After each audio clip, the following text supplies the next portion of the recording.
New TV Telugu. ముందుగా headlines. Gade Sai Krishna కేసులో CBI విచారణ జరపాలి. సాక్ష్యాల ధ్వంసంపై అంబటి రాంబాబు ఆరోపణలు. పర్యాటక రంగంలో భారీ పెట్టుబడులు. ఏపీని అగ్రగామి టూరిజం హబ్ గా తీర్చిదిద్దడమే లక్ష్యం. నూకసాని బాలాజీ. గులాబీ జెండాను గుండెల్లో మోస్తున్న కార్యకర్తలే పార్టీ బలం. శేరిలింగంపల్లిలో కేటీఆర్. ఇక డీటెయిల్స్ చూస్తే, గాదే సాయి కృష్ణమూర్తి కేసులో ప్రభుత్వం నిజాలను వెలుగులోకి తీసుకురావడంలో విఫలమైందని వైఎస్ఆర్సీపీ నేత అంబటి రాంబాబు ఆరోపించారు. ఈ కేసులో కీలకంగా ఆరోపణలు ఎదుర్కొంటున్న సీఐ నాగరాజ్ను ఇప్పటి వరకు అరెస్ట్ చేయకపోవడం పలు అనుమానాలకు తావిస్తుందన్నారు.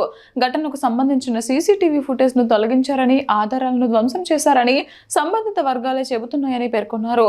అంతేకాకుండా ఘటనకు సంబంధించిన సాక్ష్యాధారాలను పూర్తిగా మాయం చేసే ప్రయత్నం జరిగిందని ఆరోపించారు. ఈ కేసులో వాస్తవాలు బయటకు రావాలంటే స్వతంత్ర దర్యాప్తు అవసరమని, సిబిఐ విచారణకు ఆదేశిస్తేనే అసలు దోషులు ఎవరో వెలుగులోకి వస్తారని అంబటి రాంబాబు డిమాండ్ చేశారు. నేరస్తుల్ని కాపాడటానికి జరుగుతూ ఉంది. దీనిలో ఎవరైతే దోషులుగా ఉన్నారో పోలీసు అధికారుల్ని వారిని కాపాడాలనే ఉద్దేశంతో జరుగుతున్నట్టుగా చాలా స్పష్టంగా అర్థమవుతుంది. ఇవాళ చాలా కీలకమైన వార్త వారి పత్రికలోనే, ఈనాడులోనే వచ్చింది. అదేమిటంటే సీసీటీవీ ఫుటేజీలు మాయం. 9వ తారీఖు నుంచి ఏం జరిగిందో కృష్ణలంకలో సీసీ ఫుటేజీలు తీసేశారట. వాళ్ళే రాశారు. ఏం తీశారు? ఒక టెక్నీషియన్ పిలిపించి అవన్నీ తీసేసి నిన్న మొన్నటే ఉన్నాయంట. నిన్న మొన్న నుంచి మాత్రమే సీసీ ఫుటేజీలు అందుబాటులో ఉన్నాయి. అంతకుముందు మొత్తాన్ని తుడిచేశారు. ఏంటిది? నాకు తెలియగలుగుతా. ఏం చేస్తుంది సిట్టు? రాష్ట్ర ప్రభుత్వం ఏం చేస్తుంది? డీజీపీ ఏం చేస్తున్నారు? నేను చెప్పాను కదా, దీనిలో కమిషనరే దీనికి చుక్కానిలాగా ప్రవర్తించాడు. అందువల్ల సాక్ష్యాధారాలన్నీ కూడా తొలగించేటటువంటి కార్యక్రమం చేస్తున్నారు. నేను తెలియగలుగుతానండి, ఒక కేసులో ఒక ముద్దాయిని పెడితే ఎందుకు అరెస్ట్ చేయలేదు? అసలు ఎందుకు అరెస్ట్ చేస్తారు? ఎందుకు అరెస్ట్ చేస్తారో తెలుసా? నేరస్తులని కాదు, నేరారోపణ ఉన్నది కాబట్టి అతన్ని అరెస్ట్ చేసి జ్యుడిషియల్ కస్టడీలో ఉంచితే విచారణ సక్రమంగా సాగుతుందని, విచారణలో సాక్షుల్ని బెదిరించుకోకుండా ఉంటాడని, ఇలాంటి సాక్ష్యాధారాలను తొలగించుకోకుండా ఉంటారనే ఉద్దేశంతో మాత్రమే నేరారోపణ చేయబడినటువంటి అక్యూజ్ని అరెస్ట్ చేసి జ్యుడిషియల్ కస్టడీకి పంపుతారు. ఎందుకని ఇక్కడ జరగలేదు? 19వ తారీఖున మీరు కేసు రిజిస్టర్ చేశారు. కోర్స్ అది లోపభూయిష్టమైనటువంటి ఎఫ్ఐఆర్, అది నిలబడదు. దానిలో కూడా సహాయం చేయాలని అనుకుంటున్నారన్నమాట. ఈ నాగరాజు అనే సిఐని ఇంతవరకు ఎందుకు అరెస్ట్ చేయలేదు అని అడుగుతా ఉన్నా. నిజంగా కేసు రిజిస్టర్ అయిన మరుక్షణమే నాగరాజును కస్టడీలోకి తీసుకొని విచారించాలి. అంతేకాదు, నాగరాజుని జ్యుడిషియల్ కస్టడీకి పంపించి మళ్ళా కోర్టులో విచారణకు తీసుకొని పోలీస్ కస్టడీలో విచారణ చేసి వాస్తవాలన్నీ బయటకు రావాలి. అయ్యేం రావట్లా, మొత్తం తుడిచేస్తున్నారు టోటల్గా. చాలా విచిత్రమైన వార్త ఇది. సీసీ ఫుటేజ్ యొక్క దృశ్యాలను మొత్తాన్ని తొలగించేశారు. శవాన్ని బూడిద చేశారు, బూడిదను కూడా మాయం చేశారు. ఇంకేం జరగాలి? సీఐని అరెస్ట్ చేయరు అంటే ఖచ్చితంగా పోలీసులు కాపాడటం కోసం సర్వశక్తులు ఉపయోగిస్తున్నారని చెప్పడానికి తాజా ఉదాహరణ ఈ సీసీ ఫుటేజ్ మాయం. కాబట్టి అందుకే అడుగుతున్నాం, సిబిఐ విచారణ వేస్తే తప్ప దీనిలో వాస్తవాలు బయటకు రావు, దీనిలో దోషులు దొరకరు, తప్పుకుపోతారు. ఇది వాస్తవం. కాబట్టి ఎప్పటికైనా రాష్ట్ర ప్రభుత్వం సిబిఐ విచారణకు రాసి సిబిఐ విచారణ వేస్తేనే ఆ బాధితులకు న్యాయం జరుగుతుంది. లేకపోతే ఆ బాధితులకు న్యాయం జరగదు. ఈ కేసు గాలిలో కలిసిపోయేటటువంటి ప్రమాదం ఉంది అని ఈ సందర్భంగా నేను చెప్పదలుచుకున్నాను. ఆంధ్రప్రదేశ్లో పర్యాటక రంగానికి విశేష ప్రాధాన్యం ఇస్తూ భారీ స్థాయిలో పెట్టుబడులను ఆకర్షిస్తున్నామని AP TDC chairman Nukasani Balaji తెలిపారు. రాష్ట్రంలో పర్యాటక అభివృద్ధికి అనుకూలమైన వాతావరణం కల్పించడంతో దేశీయ, అంతర్జాతీయ సంస్థలు పెట్టుబడులు పెట్టేందుకు ముందుకు వస్తున్నాయని పేర్కొన్నారు. బీచ్ టూరిజం, ఆధ్యాత్మిక పర్యాటకం, ఎకో టూరిజం, అడ్వెంచర్ టూరిజం రంగాల్లో పలు అభివృద్ధి కార్యక్రమాలు చేపడుతున్నామని చెప్పారు. పర్యాటక ప్రాంతాల్లో మౌలిక వసతుల కల్పన, ఆధునిక సౌకర్యాల అభివృద్ధి, ఉపాధి అవకాశాల సృష్టిపై ప్రభుత్వం ప్రత్యేక దృష్టి సారించిందన్నారు. పర్యాటక రంగంలో పెట్టుబడుల ద్వారా రాష్ట్ర ఆర్థిక అభివృద్ధికి మరింత ఊతం లభిస్తుందని, ఆంధ్రప్రదేశ్ను దేశంలో ప్రముఖ పర్యాటక గమ్యస్థానంగా తీర్చిదిద్దడమే ప్రభుత్వ లక్ష్యమని నూకసాని బాలాజీ వెల్లడించారు. ఈ విషయాలను ఆయన అమరావతిలోని ఎన్టీఆర్ భవన్లో నిర్వహించిన మీడియా సమావేశంలో తెలిపారు. డాక్టర్ నూకసాని బాలాజీ తెలుగుదేశం పార్టీ జాతీయ ఉపాధ్యక్షులు మరియు Andhra Pradesh tourism development corporation chairman. ఈరోజు ప్రధానంగా ఆంధ్రప్రదేశ్లో కూటమి ప్రభుత్వం అధికారంలోకి వచ్చిన ఈ 2 సంవత్సరాల్లో గౌరవ ముఖ్యమంత్రి నారా చంద్రబాబు నాయుడు గారు ఈ రాష్ట్ర ముఖ్యమంత్రిగా, కూటమి నాయకులుగా ఏదైతే గౌరవ ముఖ్యమంత్రి చంద్రబాబు నాయుడు గారికి రాష్ట్ర అభివృద్ధి అంటే సంక్షేమంతో పాటు, ప్రాజెక్టులతో పాటు, పరిశ్రమలతో పాటు ప్రజలకు సంతోషదాయకమైనటువంటి వాతావరణం ఇవ్వాలి, ప్రజలు తమకి వీకెండ్లో కానీ లేదా మంత్ ఎండింగ్లో కానీ లేదా సెలవు రోజుల్లో కుటుంబ సమేతంగా వెళ్ళి ఎక్కడైనా సేద తీరే విధంగా, ఆహ్లాదకరమైనటువంటి అనుభూతిని పొందే విధంగా, ప్రజలకి నిత్యం కష్టాలు చేసుకొని, పనులు చేసుకొని, ఏదో శారీరక శ్రమ చేసుకొని కానీ, ఉద్యోగం చేసుకొని కానీ, ఎవరైనా కానీ ఒక సంతోషకరమైన వాతావరణాన్ని ఎంజాయ్ చేయటానికి, ఆహ్లాదకరమైనటువంటి వాతావరణం కల్పించాలన్న సదుద్దేశంతో ఆయన టూరిజంని ప్రమోట్ చేయటం జరిగింది.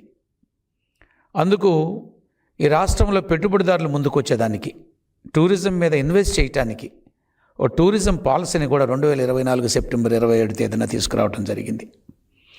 దాని ద్వారా ఇవాళ టూరిజంలో ఎంతోమంది ఔత్సాహికులు ఇన్వెస్ట్ చేయటానికి టూరిజంలో ముందుకు రావటం, దాని ద్వారా వైజాగ్లో జరిగినటువంటి కాన్ఫెడరేషన్ ఆఫ్ ఇండియన్ ఇండస్ట్రీ సమ్మిట్లో 19,400 కోట్ల రూపాయలకి పెట్టుబడులు పెట్టేదానికి ఒక MOUలు చేసుకోవడం జరిగింది.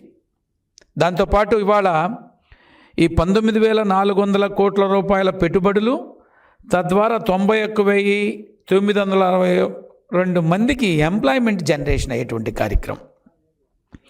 మరి దానిలో భాగంగా వాళ్ళ రాష్ట్రంలో ఏదైతే మనం 19,400 కోట్ల రూపాయలు MOUలు చూసుకున్నామో, 91,962 మందికి ఎంప్లాయ్మెంట్ జనరేషన్ అవుతుంది అనుకున్నాము. దానిలో ఇవాళ 65 ప్రాజెక్టులకి మొత్తంలో 19,400 కోట్లకు గాను 40 ప్రాజెక్టులకు DPRలు సబ్మిట్ చేసి ఉన్నారు. 18 projects already approved by the SIB state investment promotion board ద్వారా 18 ప్రాజెక్టులు అనుమతులు మంజూరు చేయడం జరిగింది. ఒక 7 ప్రాజెక్ట్స్ ఆల్రెడీ కమిషన్ స్టార్ట్ అయినాయి. దాని ద్వారా 7 ప్రాజెక్టులు ఏదైతే కమిషన్డో దాని ద్వారా 188 కోట్ల రూపాయలు పెట్టుబడులతో పనులు జరుగుతున్నాయి. 18 ప్రాజెక్ట్స్ ఏదైతే అప్రూవ్ అయిందో SIPB కింద 4,376 కోట్ల రూపాయల పెట్టుబడులు, టోటల్ 19,400 కోట్ల పెట్టుబడుల్లో ఇప్పుడు ఏదో అప్రూవ్డ్ అయింది 4,376 కోట్లు, కమిషన్ అయింది 188 కోట్లు. దాని ద్వారా ఇవాళ రాష్ట్రంలో టూరిజం ప్రమోషన్ అద్భుతంగా జరుగుతుంది. ఈ టూరిజంని ప్రమోషన్ చేయటమే కాకుండా ఏదో హోటల్స్ రావటం కానీ, ఇండస్ట్రీస్ రావటం కానీ, లేదా రిసార్ట్స్, బీచెస్ ఇవి రావటమే కాకుండా గౌరవ ముఖ్యమంత్రి చంద్రబాబు నాయుడు గారు ఆంధ్రప్రదేశ్లో టూరిజం ప్రమోషన్లో భాగంగా ఈ టూరిజం ఫెస్టివల్స్ కూడా నిర్వహించడం జరిగింది.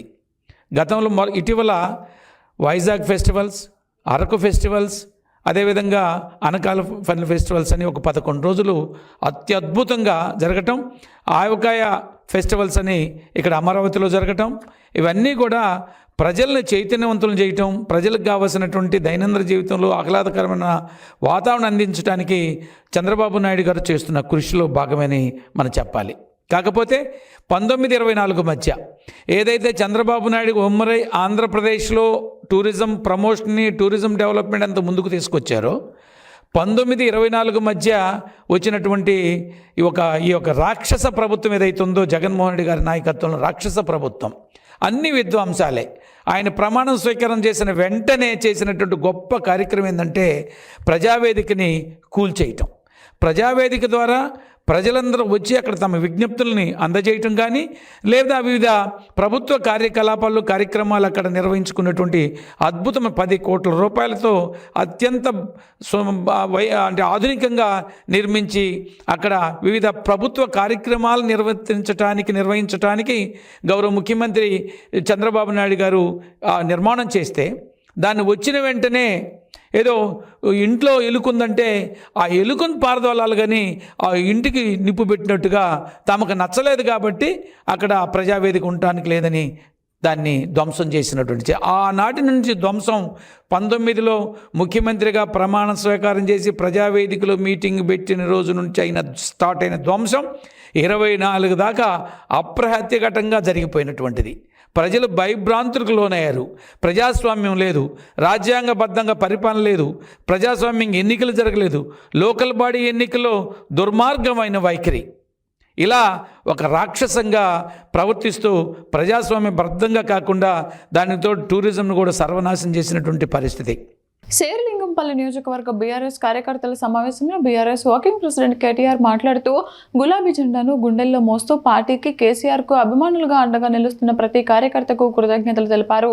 కార్యకర్తలు లేకపోతే పార్టీ ఉండదని, నాయకత్వానికి కూడా విలువ ఉండదని పేర్కొన్నారు. గత 10 ఏళ్ల బీఆర్ఎస్ పాలనలో సుమారు 9,500 కోట్లతో శేర్లింగంపల్లి నియోజకవర్గాన్ని అభివృద్ధి చేశామని, హైదరాబాద్కు వచ్చిన వారు ఇది హైదరాబాదేనా లేక న్యూయార్క్నా అని ఆశ్చర్యపోయే స్థాయిలో కేసీఆర్ నగరాన్ని తీర్చిదిద్దారని అన్నారు. ప్రజలకు నాణ్యమైన తాగునీరు అందించడంతో పాటు నగరంలో మౌలిక వస్తువులను విస్తరించామని తెలిపారు. దేశంలోని ఏ నగరంలో లేని విధంగా హైదరాబాద్లో సుమారు 10 లక్షల సీసీ కెమెరాలు ఏర్పాటు చేసి శాంతి భద్రతలను మరింత బలోపేతం చేశామని, అందువల్ల హైదరాబాద్ దేశంలో అత్యంత సురక్షిత నగరాల్లో ఒకటిగా నిలిచిందని కేటీఆర్ పేర్కొన్నారు. సంతోషం ఎందుకు అంటే మరి ఎవరైతే జెండా మోసి ఎవరైతే మరి మొదటి నుండి పార్టీకి కేసీఆర్ గారికి అభిమానులుగా ఉంటూ మొదటి నుండి పార్టీని శేర్లింగంపల్లి నియోజకవర్గంలో భుజాన వేసుకుని నడుపుతున్నారో వారి రుణం ఎన్ని జన్మలెత్తినా తీర్చుకోలేని రుణం. అందుకే హృదయపూర్వకంగా వారికి నా ధన్యవాదాలు తెలియజేస్తా ఉన్నా. గులాబీ జెండాను గుండెల్లో మోస్తూ నెత్తురు చెమట ధారపోసిన నిస్వార్థమైన మా అన్నదమ్ములకి, అక్క చెల్లెలందరికీ హృదయపూర్వకంగా మళ్ళీ ఒకసారి అభినందనలు. మీరే కథానాయకులు, మీరే కథన రంగంలో ముందుకి పరిగెత్తే కొదమ సింహాలు. మీరు లేనిదే ఏ నాయకుడు లేడు, ఏ పార్టీ లేదు. మీరే పునాది రాళ్ళు, మీరే నాయకుల్ని పుట్టించేది కూడా మీరే. మీరు పదవుల కోసం జెండాలు పట్టుకోలేదు, పదవులు రాలేదని పార్టీని వదిలిపెట్టి వెళ్ళలేదు. పార్టీ గెలిస్తే మీరే గెలిచినట్టుగా ఫీల్ అవుతారు. అదే పార్టీ ఓడితే నేనే ఓడిపోయినా అని చెప్పి బాధపడతారు. అధికారం లేదని గోడలు దుంకే అవకాశవాదులు కాదు కార్యకర్తలు. మీ ఎమ్మెల్యే గారు, మీ ఎమ్మెల్యే మీ ఓట్లతో, మీ చెమటతో ఇల్లు తిరిగి మీరు గెలిపిస్తే గెలిచిన ఎమ్మెల్యే ఇవాళ పోయి రేవంత్ రెడ్డి గారి సంఖలో కూర్చున్నాడు. నేను ఒకటే అడుగుతా ఉన్నా శేర్లింగంపల్లి నియోజకవర్గ సోదరుల్ని, సోదరిమణుల్ని, 10 ఏళ్లలో మీ ఎమ్మెల్యే గారే చెప్పినాడు, నేను చెప్పలా, 9,500 కోట్ల రూపాయలతో శేర్లింగంపల్లి నియోజకవర్గాన్ని కేసీఆర్ గారి ప్రభుత్వం అభివృద్ధి చేసింది అన్న మాట మీ ఎమ్మెల్యే గారే చెప్పినారు. ఫ్లైఓవర్లు, అండర్ పాసులు, బ్రిడ్జిలు, ఇవాళ రజనీకాంత్ లాంటి సూపర్ స్టార్ హైదరాబాద్కు వస్తే ఇది హైదరాబాదా లేక న్యూయార్క్ నగరమా అనే స్థాయిలో అభివృద్ధి చేసింది కేసీఆర్ గారి ప్రభుత్వం. మంచినీళ్లు బాగు చేసుకున్నాం. 20,000 లీటర్ల వరకు మంచినీళ్లు ఉచితంగా అన్ని బస్తీల్లో, అన్ని అపార్ట్మెంట్లలో, అన్ని కాలనీల్లో 20,000 లీటర్ల వరకు ఒక్కొక్క ఇంటికి ఉచితంగా నీళ్లు ఇచ్చుకున్నాం. కరెంటు బాగా లేని హైదరాబాద్ లో కరెంటు బాగా చేసుకున్నాం. ఇన్వర్టర్లు, జనరేటర్లు, ఆ డీజిల్ గబ్బు అన్ని వదిలించుకున్నాం. శుభ్రంగా హైదరాబాద్ మహానగరంలో 24 గంటల కరెంట్ ఇచ్చుకునే పరిస్థితి తెచ్చుకున్నాం. శాంతి భద్రతలకు పెద్దపీట వేసినాం. ఆడపిల్లలు అర్ధరాత్రి అయినా సరే తిరగాలంటే భయం లేకుండా తిరిగేదానికి మరి శాంతి భద్రతలు పటిష్టంగా చేసుకున్నాం. 10 లక్షల సీసీ కెమెరాలు పెట్టుకున్నాం హైదరాబాద్ లో. 10 లక్షలు భారతదేశంలో ఏ నగరంలో లేవు. అట్లా శాంతి భద్రతలకు పెద్దపీట వేసి మన ఇంట్లో ఉండే పిల్లలు బయటికి పోయినా, మన చెల్లెలు బయటికి పోయినా, మన ఇంట్లో వాళ్ళు ఎవరు బయటికి పోయినా సురక్షితంగా వస్తారు. మాకు మా నగరంలో డోకాలేదైన పద్ధతుల్లో బ్రహ్మాండంగా చేసుకున్నాం. కానీ మరి ఎమ్మెల్యే గారు ఏ కారణం చేతనో, ఆయనకి ఏం అవసరం పడిందో పార్టీని వదిలిపెట్టి, కష్టపడ్డ మిమ్మల్ని అందరినీ వదిలిపెట్టి అక్కడ పోయి కాంగ్రెస్ పార్టీలో చేరినారు.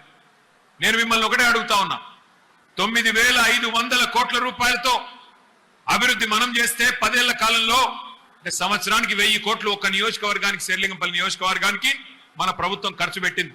మరి వాళ్ళు అక్కడ 2.5 ఏళ్ళైంది ఎమ్మెల్యే గారు పోయి. ఎన్ని వందల కోట్లు తెచ్చావు, ఎన్ని వేల కోట్లు తెచ్చావు? కేసీఆర్ గారు చేసిన దానికంటే ₹1 ఏమన్నా ఎక్కడైనా అదనంగా వచ్చిందా? ఒక్కసారి ఆలోచించమని చెప్పి నేను కోరుతా ఉన్నా. మీరు ఇంకొక మాట కూడా నేను మీకు చెప్తా ఉన్నా. ఎమ్మెల్యే పోతే పోయిండు, కానీ మన కారుకు డ్రైవరు కార్యకర్తలే, మన కారును నడిపేది మీరే. కాబట్టి భయపడే అవసరం లేదు, బాధపడే అవసరం లేదు. వస్తా ఉంటారు లీడర్లు, వస్తారు పోతారు, కానీ నడిపించేది మీరు, కథానాయకులు మీరు. దళపతి కేసీఆర్ ఉన్నాడు, ఆ దళాన్ని నడిపే సైనికులుగా మీరున్నారు. కాబట్టి ఏ ఇబ్బంది లేదు. వైసీపీ అధినేత వైఎస్ జగన్మోహన్ రెడ్డిపై ఏపీ మంత్రి నిమ్మల రామానాయుడు తీవ్ర ఆగ్రహం వ్యక్తం చేశారు. 2024 ఓటమి నిరాశ నిస్పృహలతో ప్రాంతాలు, మతాలు, కులాల మధ్య చిచ్చుపట్టి చెలకాచుకోవాలని గొడ్డలపాటి చూస్తోందని ధ్వజమెత్తారు. ఈ రోజు వెలగపూడిలోని సచివాలయంలో మీడియాతో మంత్రి నిమ్మల రామానాయుడు మాట్లాడారు. సాక్షాత్తు కలియుగ దేవుడు వెంకటేశ్వర స్వామి ప్రసాదాన్ని అపవిత్రం చేయాలనుకుంటే ఆ దేవుడే వారిని మొన్నటి ఎన్నికల్లో శిక్షించారని అన్నారు. పాస్టర్ ప్రవీణ్, కడప పాస్టర్ అభినయ్లను అడ్డుపెట్టుకుని మతాల మధ్య చిచ్చు పెట్టాలని జగన్ అనుకో చూస్తే బెడిసి కొట్టిందని ఎద్దేవా చేశారు.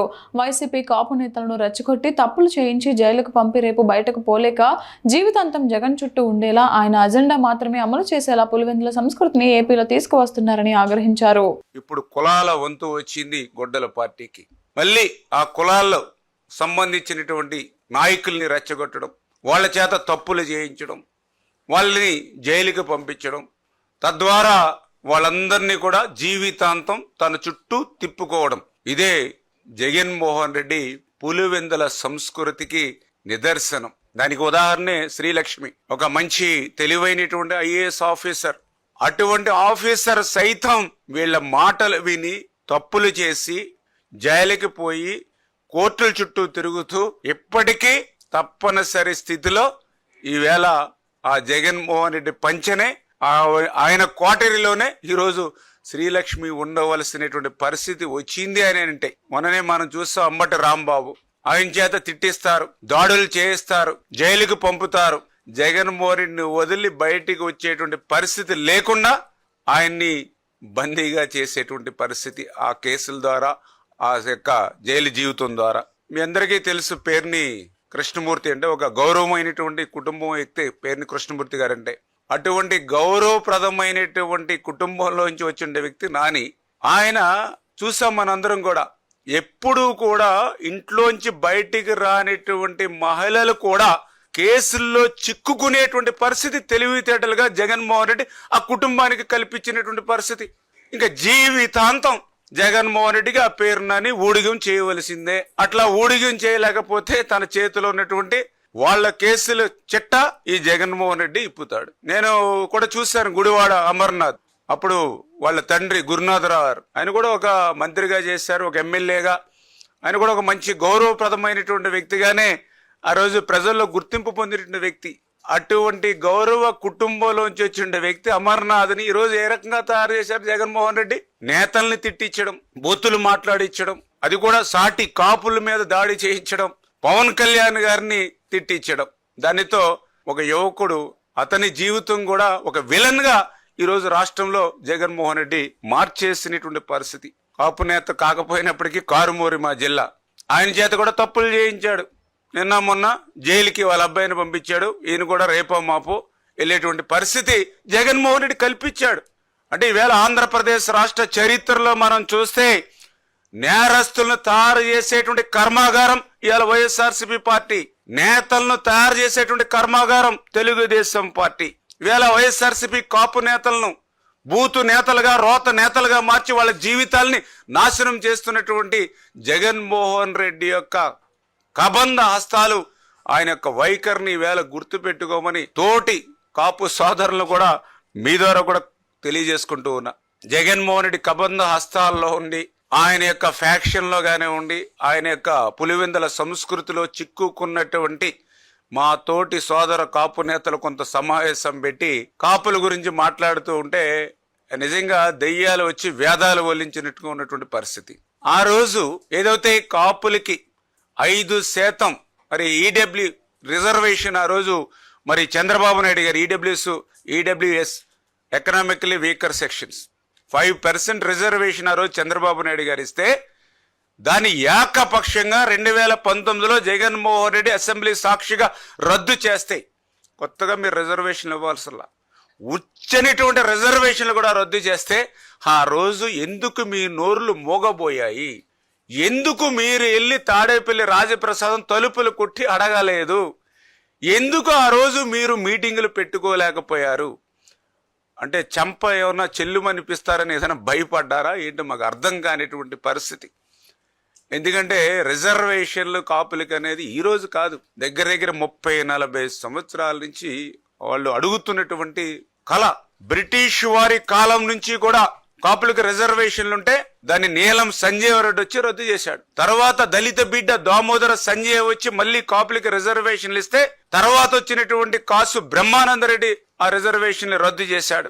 మళ్ళీ చంద్రబాబు నాయుడు గారు ఈడబ్ల్యూఎస్ లో కేంద్రం ఇస్తే బీసీలకు ఎవరికి ఎటువంటి నష్టం లేకుండా ఎకనామికల్లీ వీకర్ సెక్షన్ లో ఏదైతే కేంద్రం అదనంగా 10% ఇస్తే ఏ బీసీలకి నష్టం లేకుండా 5% చంద్రబాబు నాయుడు గారు ఇస్తే దాన్ని మళ్ళీ మొన్న జగన్మోహన్ రెడ్డి రద్దు చేసినటువంటి పరిస్థితి. అంటే చరిత్రలో కాపులకి రిజర్వేషన్ ఇచ్చింది ఇద్దరు.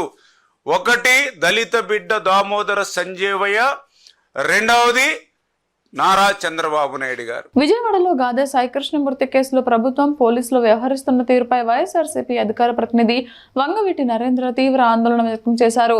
ఈ కేసులో అనేక అనుమానాలు వ్యక్తమవుతున్నప్పటికీ నిజాలను వెలికితీసే దిశగా ప్రభుత్వం చిత్తశుద్ధితో వ్యవహరించడం లేదని ఆరోపించారు. సీసీటీవీ ఫుటేజ్ల మాయం, ఆధారాల ధ్వంసం వంటి అంశాలు ప్రజల్లో మరింత అనుమానాలకు తావిస్తున్నాయని పేర్కొన్నారు. కేసులో ఉన్న ప్రతి కోణాన్ని నిష్పక్షపాతంగా దర్యాప్తు చేసి బాధ్యులపై కఠిన చర్యలు తీసుకోవాలని డిమాండ్ చేశారు. సాయికృష్ణ కుటుంబానికి న్యాయం జరిగే వరకు వైఎస్ఆర్ కాంగ్రెస్ పార్టీ అండగా నిలుస్తుందని, అవసరమైతే ఈ వ్యవహారంపై ఉన్నత స్థాయి లేదా స్వతంత్ర దర్యాప్తు జరిపించాలని వంగవీటి నరేంద్ర ప్రభుత్వాన్ని కోరారు. ఆ టాస్క్ ఫోర్స్ అధికారులు ఎందుకు లేరు దీనిలో? మొదటి నుంచి కూడా మేము చెప్తున్నాం కదా, ఇది మా దృష్టికి దాదాపు 30 రోజులు దాటిన తర్వాత వచ్చింది. అంత దూరంగా అంత టైం పట్టింది అంటే దీనిలో ఒక క్రిమినల్ని పట్టుకునేటువంటి పోలీస్ అధికారి ఇంకా ఎంత చాకచక్యంగా ఉంటాడు? ఇవాళ అతన్ని తప్పించుకోవడానికి ఇవన్నీ ఆధారాల్ని అతను తప్పనిసరిగా కనిపించకుండా చేయడానికి తీసుకోవాల్సినటువంటి జాగ్రత్తలన్నీ తీసుకున్న తర్వాత, ఎందుకంటే ఇది జరిగిన తర్వాత బేరసారాలు కూడా జరిగినాయి అంటే ఆధారాలని కూడా తప్పనిసరిగా తీసేయడానికి వాళ్ళు పగడ్బందీగా ప్లాన్ చేసుకున్నారనే కదా మేము చాలా స్పష్టంగా మొదటి రోజు నుంచి కూడా టీవీ ఫుటేజ్ అనేవి కూడా దీన్ని తప్పనిసరిగా వీటిని భద్రపరచాలి అని చెప్పని అన్నాం. ఇవాల్టి వరకు సిపి గారు కానీ డీజీపీ గారు కానీ ఎవ్వరూ కూడా దీని మీద సరైనటువంటి శ్రద్ధ పెట్టలేదు. అంటే దీనికి సిపి గారు కూడా బాధ్యత వహించాల్సిందే. డీజీపీ గారితో సహా ఎవరెవరైతే అధికారులు ఉన్నారో టాస్క్ ఫోర్స్ అధికారులు వీళ్ళందరూ కూడా సిట్ వీళ్ళందరినీ కూడా తప్పనిసరిగా వాళ్ళ యొక్క ఇన్వెస్టిగేషన్లో వాళ్ళని ఇన్వాల్వ్ చేయాలని చెప్పని మేము చాలా స్పష్టంగా కోరుతున్నాం. ఎందుకంటే ఇక్కడ లోకల్ పోలీస్ ద్వారానే మీరు సిట్ వేసి మీరు చేసేది తప్పనిసరిగా న్యాయం జరగదని మేము గమనించాం. కాబట్టే మొదటి రోజు నుంచి కూడా మేము సిబిఐకి అప్పచెప్పాల్సినటువంటి కేసు ఇది అని చాలా స్పష్టంగా ఎందుకు తెలియజేస్తున్నామంటే ఇలాంటివన్నీ జరుగుతున్నాయి అని చెప్పని. కనీసం మీకు కెమెరాలకు సంబంధించినటువంటి ఎక్కడా బ్యాకప్ లేదా? దాన్ని అన్నింటిని భద్రపరచాల్సినటువంటి అవసరం లేదా సిపి గారు వాళ్ళకి? ఏం జరుగుతుంది ఇక్కడ? ఎక్కడా కూడా బ్యాకప్ లేదు, కనీసం అరెస్ట్ మెమో లేదు, స్టేషన్ సంబంధించిన డైరీ లేవు. ఆ ముద్దాయిని తీసుకొచ్చినటువంటి అతన్ని హాస్పిటల్కి తీసుకెళ్ళి టెస్టులు చేయించాలి, ఆ మెడికల్ రిపోర్ట్స్ లేవు, ఏవీ లేవు. మరి ఇప్పుడు నేను చెప్పినటువంటిది ఎలా అయితే సీసీటీవీ ఫుటేజెస్ని అన్నింటినీ కూడా డిలీట్ చేయడానికి వాళ్ళ కానిస్టేబుల్స్ ఎవరైతే ఆ వెంకట్ అన్న అతన్ని ఇబ్బందులు పెట్టారో ఇవన్నీ కూడా చూస్తుంటే ఇది లోకల్గా ఎక్కడా కూడా ఏ పోలీసు సిట్ ఇన్వాల్వ్ అయ్యి దీనికి ఈ కేసుకి న్యాయం జరగదు. ఒక వ్యక్తిని చంపటం అనేది ఒక ఎంత పెద్ద క్రైమ్ అంటే దాన్ని మించినటువంటి క్రైము సాక్ష్యాధారాల్ని మాయం చేయడం. అంటే అతన్ని చంపింది కాక అతన్ని కాల్చి బూడి చేసింది కాకుండా ఎక్కడా కూడా ఫుటేజ్ అనేది తెలియకుండా చేసి కనిపించకుండా చేస్తున్నారంటే ఇది ఎంత పెద్ద క్రైమ్ అండి ఇది కృష్ణలంక పోలీస్ స్టేషన్ దగ్గర నుంచి ఏదైతే స్వర్ణపురి ఉందో అక్కడ వరకు దాదాపుగా ఒక 30 కెమెరాలు ఉంటాయి. ఎందుకంటే రద్దీ ఎక్కువగా ఉన్నటువంటి ఆ మధ్యలోనే మనకి బస్ స్టాండ్ కూడా ఉంటుంది కాబట్టి హై రిజల్యూషన్ చాలా పవర్ఫుల్ కెమెరాస్ అన్నీ ఉండేటువంటిది ఏరియా. ఎందుకంటే వందల కొద్ది జనాలు అక్కడ తిరుగుతుంటారు కాబట్టి 30 నుంచి దాదాపు 25 నుంచి 30 కెమెరాలు హై రిజల్యూషన్ ఉన్నటువంటి హై పొటెన్సీ ఉన్నటువంటి కెమెరాలు ఉండేటువంటి ఈ ప్లేస్లో నుంచి మనకి ఫుటేజెస్ని వీళ్ళు మాయం చేసే పగడ్బందీ ప్లాన్ వేసుకున్నారంటే దీన్ని వెనక ఎంత పెద్ద క్రిమినల్ యాక్టివిటీ చేయడానికి ఎవరెవరు పెద్దలు ఉన్నారో వాళ్ళందరూ కూడా బయటికి రావాలి అంటే తప్పనిసరిగా ఇది సిట్ ద్వారా న్యాయం జరిగేటువంటి కేసు కాదు. ఇది సిబిఐకి తప్పనిసరిగా అప్పగిస్తేనే డీజీపీ గారి దగ్గర నుంచి ఎవరెవరైతే ఇన్వాల్వ్ అయి ఉన్నారో వాళ్ళందరూ కూడా బయటకు వస్తారు. ఎందుకంటే ఒక సిపికి ఇన్ఫార్మ్ చేయకుండా ఎవ్వరూ కూడా ఒక వ్యక్తిని అరెస్ట్ చేయడానికి మార్కాపురం దాకా వెళ్ళి తీసుకుని వచ్చారు అంటే సిపి ఇన్ఫర్మేషన్ లేకుండా టాస్క్ ఫోర్స్ ఒక్క అడుగు కూడా బయటికి వేయదు. మరి సిపి ఎట్లా దీన్ని సైలెంట్గా దీన్ని ఇన్వెస్టిగేషన్కి ఒప్పుకున్నారు చెప్పండి? ఒక్క నాగరాజుని అరెస్ట్ చేసేసి చేతులు దులుపుకుంటే అయిపోద్దా? ఆ రోజున కృష్ణలంక పోలీస్ స్టేషన్లో ఎంతమంది స్టాఫ్ ఉన్నారు, వాళ్ళందరి పేర్లు కూడా ఈ కేసులో ఎందుకు పెట్టలేదు? అప్పుడే కదా మనకి న్యాయం జరగడానికి ఆస్కారం ఉంది. ఎందుకంటే సంబంధితమైనటువంటి పోలీసులు ఉన్నా సంబంధం లేనటువంటి వాళ్ళు అప్రూవల్గా మారే అవకాశం ఉంది. అలా చేయకుండా ఒక్క నాగరాజుని అరెస్ట్ చేసేసి తప్పించుకుందామని చూస్తే దీని వెనక న్యాయం జరగటం లేదని చెప్పని నేను చాలా స్పష్టంగా డిమాండ్ చేస్తున్నాం వైఎస్ఆర్ కాంగ్రెస్ పార్టీ తరఫున. వార్తలు ముగించే ముందు హెడ్లైన్స్ మరోసారి. గాదే సాయి కృష్ణ కేసులో సిబిఐ విచారణ జరపాలి. సాక్ష్యాల ధ్వంసంపై అంబటి రాంబాబు ఆరోపణలు. పర్యాటక రంగంలో భారీ పెట్టుబడులు. ఏపీని అగ్రగామి టూరిజం హబ్ గా తీర్చిదిద్దడమే లక్ష్యం. నూకసాని బాలాజీ. గులాబీ జెండాను గుండెల్లో మోస్తున్న కార్యకర్తలే పార్టీ బలం. శేరిలింగంపల్లిలో కేటీఆర్. న్యూటీవీ తెలుగు న్యూస్ ఇంతటితో సమాప్తం. తిరిగి రేపటి బులెటిన్ లో మళ్ళీ కలుద్దాం. అంతవరకు సెలవు. నమస్కారం.